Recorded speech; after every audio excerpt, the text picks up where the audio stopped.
Well, folks, if you were in New York City in the late 60s and you happened to take a wild taxi ride, it is possible that your young driver then, today's guest, later became one of the all-time great race car drivers in America and abroad. This Kentuckian will forever be remembered for his thrilling spin and win victory in the 1985 Indianapolis 500, but he's as famous for being the first driver who understood that marketing can lead to top sponsorships and the best cars. My pleasure to welcome living legend, as we were teasing. Does that mean we're old or what? Mr. Danny Sullivan. Do you like living legend, venerable, iconic? What does that say to you? I like it a lot better than old. But no question. JB, it's great to be here. Thank you for having me. Hey, and a pleasure meeting you. And the only connection that I have to a race car driving, if you will, Danny, all I can do is turn a key. I can't do anything else. So I have big respect for all that you accomplished. When did you know that you wanted to pursue a career as a race car driver? It really started as a whim. I'd read books and driven some cars that had a stick shift in them and things like that, a little Mini Cooper and a Triumph. And I liked driving. But the first time was when I got sent for my 21st birthday by my mentor, Dr. Frank Faulkner, to a school in England. And I sat down in the car, and of course it's a school, so they limit you to how fast you can go.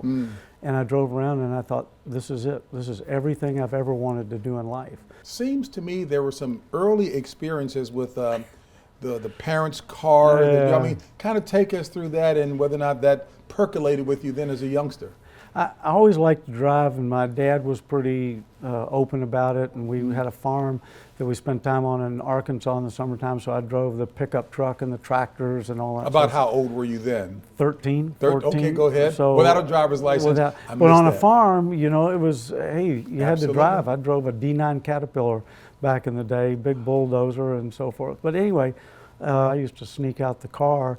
The babysitter was there and take it around, and unfortunately I got a little too creative and driving too fast, and they nabbed me one night, and luckily they didn't take me to the police station. They took me home to my dad, who was a volunteer fireman. So everybody knew everybody, you know, small community back then. And but they made a deal with my dad, okay, we'll let him go, but he couldn't get his driver's license till it was 6 months after I was of age. Your father, the business, the family business, was what, and did they expect you to follow in those footsteps? I think they did. My father was a general contractor. His father had been the general contractor before. His brother was in the business. You grew up in the same era that I did, you know, that late 60s. We're trying to make a decision on what we're going to do in life. I didn't want to go into the family construction business. Did not? I did not. Even though it was successful? It was successful, but it was just that time of unrest, you know, for all of us at that age. What represented the unrest during that period that you and I share? Vietnam. I think Vietnam was the big, and we had the draft hanging over us. Were we going to get called up? Were we going to go and be drafted and end up in Vietnam? And that wasn't exactly exciting for anybody. And I had gone to military school, really didn't want to do it, not because I thought it was bad, I just didn't want to go to Vietnam. And I wasn't going to be a conscientious objector or anything like that. It just wasn't what I wanted to do. And luckily I ended up with a high lottery number and in the draft, and so I dropped out. And my dad said I had to go back to school, and that's when we separated and I went my own way. And you know, it worked out. But I got to tell you, it worked out, but I was one of the lucky few that it actually worked out for, because it took me 11 years before I had any success, real success, where I was actually getting a little bit of money, I was making away. When we come back to continue our conversation with Danny Sullivan, we'll find out what was the catalyst, if you will, for him enjoying that kind of success. The legendary Danny Sullivan, back with more after this.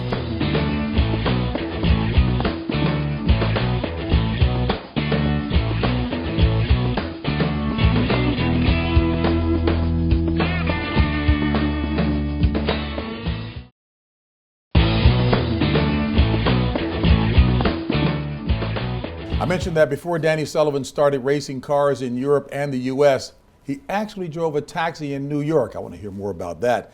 Folks, he also supported himself by working as a lumberjack, a waiter, a janitor, a sod cutter, and even a chicken ranch hand.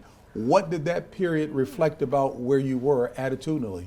Well, I think what it really did was I'd been brought up that you have a really strong work ethic.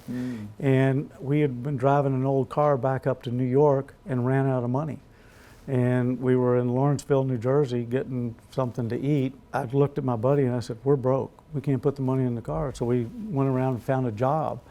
And that's how it started. And you'd work, get enough money so we could move on, go back to New York City. And I will say, when I worked on the chicken farm, though, I didn't eat a chicken or chicken soup or an egg for about 8 years after Because? it was not the it wasn't pretty? No, it wasn't pretty. But it was just an experience. But the one thing that I learned was you can always find work. It may not be what you want, but you can find work and make a What living. a powerful lesson. And you talked about the work ethic being that which undergirded all of that. Any major lessons that you took from the various jobs that played a part in the success that you're enjoying now? Anything that was a takeaway? Yeah, I didn't want to work in those jobs. I wanted to. No, but That's I mean, a good lesson. But I realized, and I'm not knocking the people that work in those things. Mm-hmm. It's just that I wanted to move up. I wanted to do something more. That was also what motivated me when I got into racing. I have a little bit of success, then no sponsorship money, no success. And it was just up and down. You'd win a race, then you couldn't get in a good car for a while, and so forth. But it made me realize how bad I really wanted it. What did you realize that you had that could help you to be successful and be an iconic name in racing? I had been a gopher for a team through my mentor, Dr. Frank Faulkner, for the Tyrrell Formula One team, who had Jackie Stewart as their driver, 3-time world champion, now Sir Jackie Stewart. And I got to know Jackie quite well, and I watched him and learned a lot from him. And he was the first really great sponsorship marketing guy. He's still, after I don't know how many years with Rolex, Goodyear, Ford, I mean, he had these brands with him for all the way through his entire career, and then after. But what he really made me realize is if I'm here with this driver and this driver and this driver, and we're all about the same talent, what sets me apart? Mm-hmm. I have to be better for the sponsor. And that meant? I had to be more savvy at marketing. I had to be friendly with people. Not that I had to. I like being friendly with people, but you had to be friendly. You had to be outgoing. You had to be somewhat social. Fans are what make the racing work. If we don't have the fans, so I was always a big one for signing the autographs and taking the pictures and doing that stuff. And a lot of that came from Sir Jackie Stewart. I mean, I just kind of watched what he did. But did other drivers hold that against you, that you were, as we indicated in the lead, you were pretty savvy as a promoter, whether it's a PR team, taking notes from Jackie Stewart? Did others hold that against you because you were slightly ahead of your time in a general sense? I don't know how many people held it against me. I think a lot of people thought that I was just doing the publicity to be a publicity hound, that I liked I really did it because I wanted to make myself more viable for the sponsors. I'd gotten outside of just the racing fan base, which was the goal, was to make myself viable for all the public. So the sponsors were more attracted to me and would put the money up so I could go racing. When we come back, I want to talk a bit more about the Indianapolis 500, also being recognized as Driver of the Year. We'll expound on that a bit more when we come back with Danny Sullivan after this.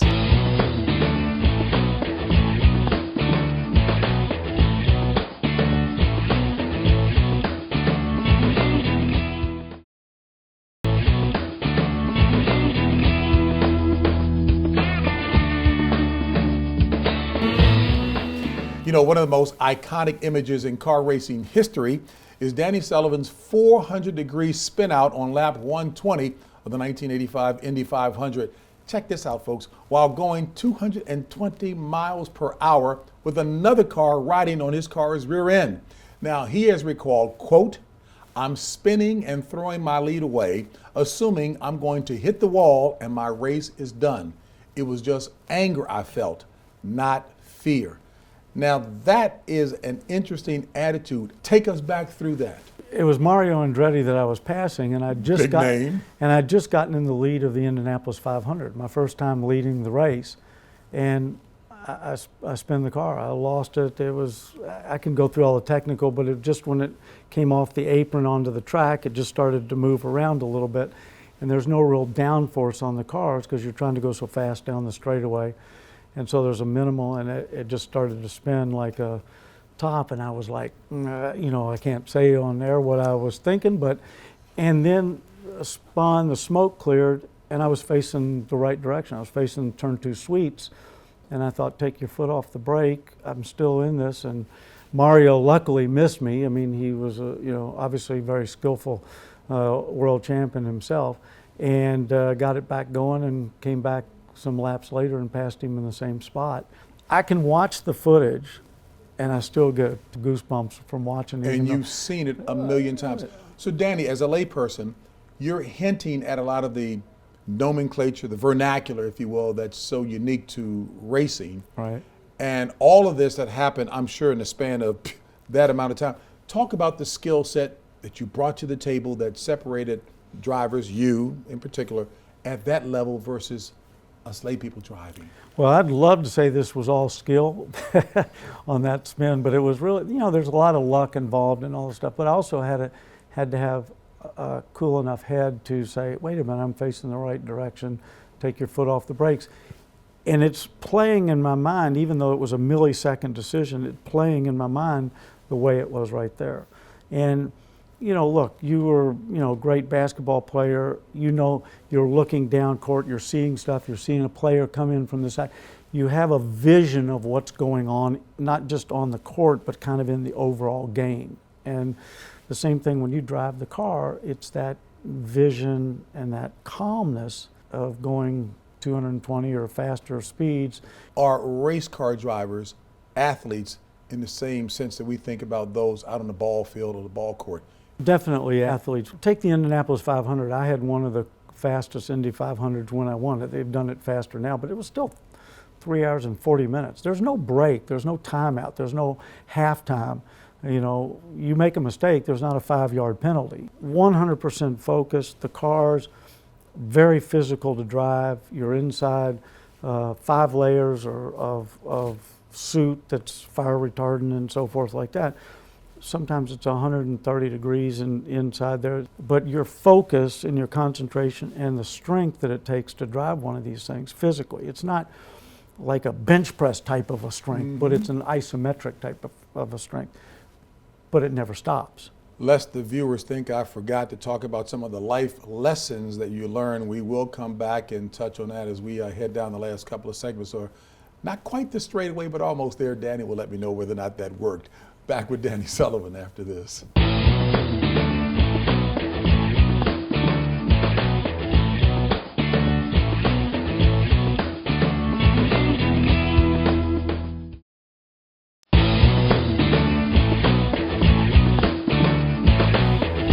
So after winning the Indy 500 in 1985, Danny Sullivan appeared on all 3 national morning television shows, was featured in every major magazine, and embarked on an acting career.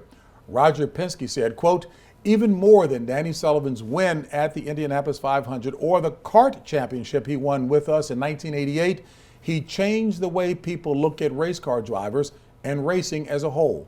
That's really Danny's legacy. And we would add to that God's been good to you because you still have dashing good looks. So talk about how all of that played in terms of the things that you did, acting-wise, movies, friendships, the whole 9 yards. It was really that whole thing of expanding my brand to make myself more viable for the sponsors.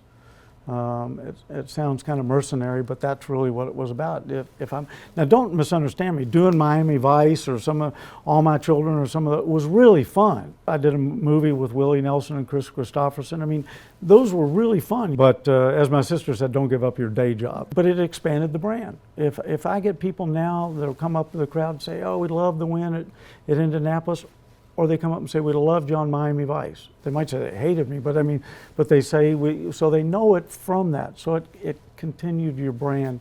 Realizing that kind of international success brings with it a host of challenges prior to being married, Playboy style, enjoying life, if you will. What lesson or lessons did you learn going through that as well, too, in terms of success and the lures, temptations, the challenges that you're faced with then? I think I met some fabulous people. I got to date some fabulous people, had good relationships with a lot of people. But I can tell you, and I think you know this too, when you find the right person, it just changes everything. And obviously she knew of my background. I mean, it had been publicized enough and so forth. Her brother said to her, "What are you thinking?" But it was just one of those things that when we met, that was it. That's all I wanted to do was be with her. What about Brenda impressed you the most? What's the key to success in that critical area, marriage? I think she's smart. Obviously attracted to her because you're not going to be, jump in with somebody that you're not attracted to. But she understood what I was going through. It was starting to be toward the end of my career in Indy cars. I got hurt. She was right there, helped me. It just was a bond.